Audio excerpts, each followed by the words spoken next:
sobrang taba ng mga tanim ko. Yay! Lipay di kay ta mga kananay kay gi-bless gyud ta ni Lord. Oh, dagko kayong mga dahon ng atong mga alugbati o ang atong eggplant. Oh, ditong dapita mga kananay sa bunto dapit tuapoy atong okra. Og diha manag bunglay ang okra, ang dito magbunglay pa mi karon mga kananay. Oh, napaka dako kay bunglayon. Bunglayon dire, bunglayon dito. Wa tay laing mahimo magbunglay. Pagkanindot basta magkugi lang ta mga kananay.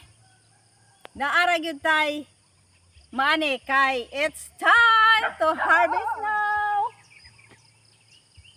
Mag-harvest na mga kananay kay para na tay ipalit og bulad og ginamos.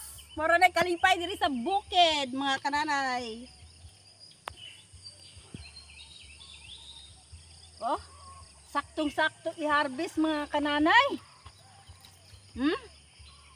Sakto, press na press.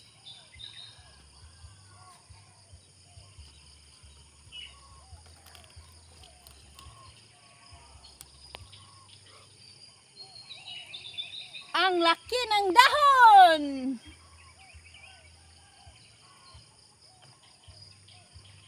Harvest time.